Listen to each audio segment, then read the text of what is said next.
Hello, everybody. I'm Dr. Martini Ventura. I'm the chairman of the Committee on Membership Services and Development of the Philippine Medical Association. Joining me this evening is Dr. Rayanne Nino Garcia, our chairman of the IT Committee, and also the chairman of the Ad Hoc Committee on the Referendum, Dr. Jose Bello Jr. Good evening, Rayanne and Dr. Tempe. Good evening, Evening. Dr. Good evening, Good evening, Dr. Dr. Thank you for joining me this evening.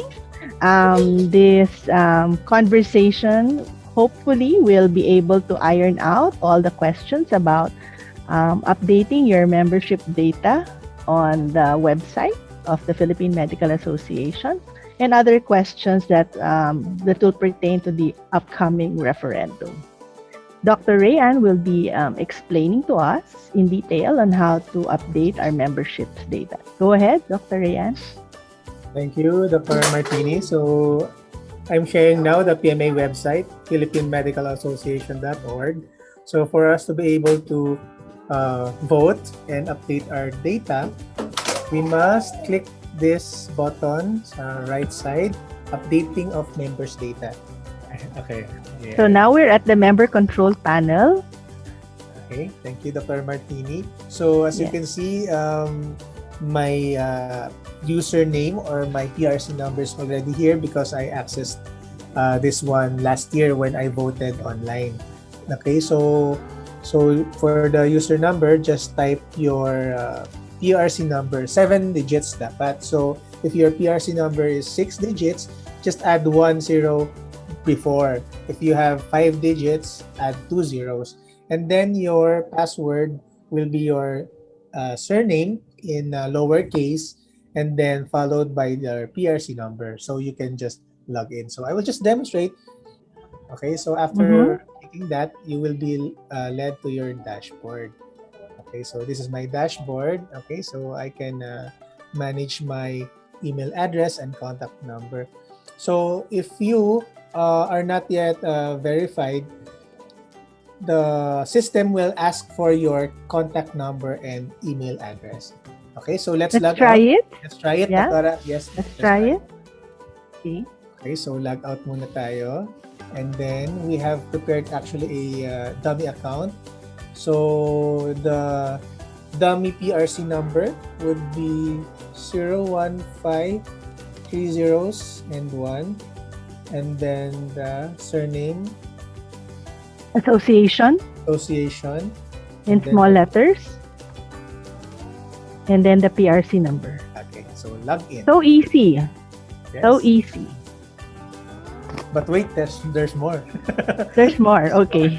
There's more to be asked. Ito, you will be Okay. asked. This is for ito yung maganda, Doktora, sa feature ng PMA website natin and this membership data verification system natin. Kasi it makes sure that the user or the member, siya lang talaga ang gagamit, siya lang talaga makaka-access. Kasi hahanapin yung mobile number and email address niya. Okay, so you cannot just put any mobile number kasi it will ask for verification code, one-time passcode. So, sige, may I have the number, Doktora, mobile number, for example? 09 08 08 885 885 74 74 65. 65. Okay, once you click update, okay, please check the mobile number. If correct, yes, submit. Okay. And then success, it was submitted. So after you click OK, okay. And added security kasi sa ating verification system, membership data system, so that only you can access your personal data. So po-provide natin yung mobile number and then your email address. So you will be given, for this case, for example, 1 minute and 30 more seconds. So if you have provided your mobile number, okay, so they will send you automatically your verification.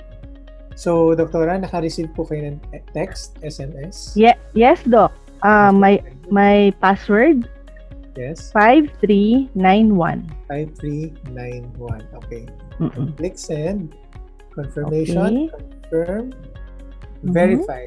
It only means that you are the one who are accessing your account talaga. Of course, you have to verify your email address as well. Okay, so type in email address, Dr. Martini. Martini.ventura@gmail.com. So let's update. So a code has been sent to her, okay, sa email to verify. Doktora, may sinend po sa inyong 4-digit code? So I have to check in my inbox rather, if I received a code, right?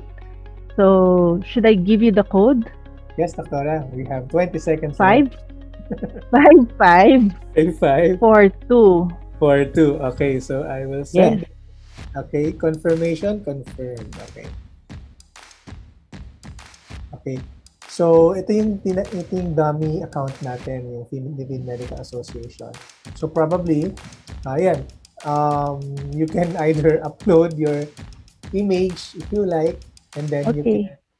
you can do this later, or you can update your account. Okay. Okay. You can actually check your payments. Okay, payment ledger. You can check kung may outstanding dues pa sa PMA. If ever, for example, mga na-log out natin, accidentally na-log out, or if you're using another device, okay. Once napapasok ulit kayo using that username and password, hindi na hihingi ng verification. Okay, so ulitin natin siya. So 0150001 and then association, then the PRC 150001. After logging in, okay, for example, you have logged out o kaya you have used another device. Kapag nag-login kayo, hindi na kayo hihingan. For those who haven't verified yet, once we have clicked the mobile number tapos hindi pa siya verified, it will send a 4-digit one-time password do sa mobile number or do sa email address that you have to encode within I think less than 2 minutes. Kasi if so, dun talaga chine-check kung hawak talaga nung user yung mobile number or kung meron siyang access do sa email talaga. But this is only once. Once lang siya gagawin, Doktora. Okay. Thanks, Dr. Rayan. So we're really preparing, no? So Yes. that everything will be smooth next week. March 14 is the start of our referendum until March 20. So we have one whole week to do this. To give us some announcements and reminders. Now may I call on Dr. Jose Bello Jr. Yes, good evening, everyone. So again, my dear colleagues, now we will be having our national referendum this coming March 14 to 20. So we did this to capitalize on an online platform so that hopefully we would be able to garner as much votes as we can. And for us to be able to pass an amendment through this referendum, so we need 2/3 votes of the total voting population. So our total voting population for this year is around 31,000. So that means to be able to pass this amendment through this referendum, we need at least 21,000 votes. So please do vote during our referendum, March 14 to 20. And there are 2 questions for the referendum. Number 1, are you in favor of amending Article 12, Section 1 to read as follows? Article 12, Section 1, the amendment of these bylaws is delegated to the Board of Governors by its majority vote and ratified by a majority vote of the members of the General Assembly. So that'll be the first question for our referendum. And the second question is, are you in favor of allowing more than 8 specialty divisions of the Philippine Medical Association, subject to the guidelines of the Administrative Code of the Philippine Medical Association? So we need your votes, colleagues. Please do vote March 14 to 20. So see you guys. Thank you very much. Thank you, Dr. Bello. And that ends our session for this evening. We hope that you were able to share information that will help you during next week's referendum. Any other key takeaway points from the discussion, Dr. Garcia? Okay, probably best thing to do is update your membership data early. Verify your mobile and your email ads ngayon pa lang. Kasi what we have encountered last year is on the day of elections, doon pa lang nag-verify, doon pa lang nag-check. So, of course, magkaka-problem din sa system or magkakaroon ng lag. So, for us to be able to prevent that, I encourage everyone, we still have more than a week. Okay, so I encourage everyone to update your data now. Yun lang po. Thank you. Thank you, Dr. Garcia. Dr. Bello, any last words? Yes, same thing. Yeah, we did encounter that problem last year. So again, we call for early verification of your members' data record. What's important are your email address and your cell phone numbers. So yes, again, we call for all of you to update your membership data record as soon as possible. Huwag na po tayo sa last minute because definitely we will have a very, very heavy traffic pagka nag-last minute po tayong lahat. And we're expecting more than 20,000 voters. So please do it now. Do it as early as now. We don't want to serve 20,000 on the day of voting. So please do this as a favor to PMA. Thank you very much. Thank you, Dr. Bello. Dr. Bello, just one more, no? What will happen if we do not reach that number that you are saying?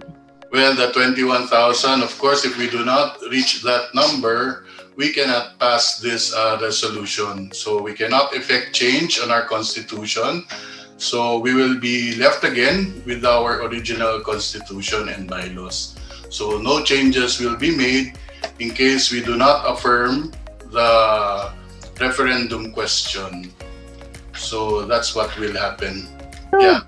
Dr. Bello, you know what? Last year, parang around 10,000 or 11,000 of our members did online voting. Do you Yes. think we can double it this year?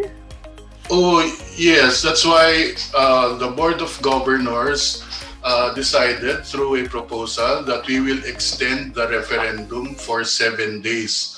So hopefully we can entice everyone to vote during the referendum week. So it's not only a one-day referendum, it's a whole week referendum starting from March 14 until March 20. So hopefully we could garner enough votes, enough affirmative votes, no? So if we're going to compute it, kasi total eligible voters is at 31,000. Let me just see. 31,872. So computing 2/3 of that, we need at least 21,248 affirmative votes. Okay, that's the magic number, 21,248 for this year's referendum with regards to the total eligible voters for 2021. So that's it. Thank you, Dr. Okay, thank you. So on behalf of the Membership Services and Development Committee, we'd like to thank you for joining us again for another conversation. Good night.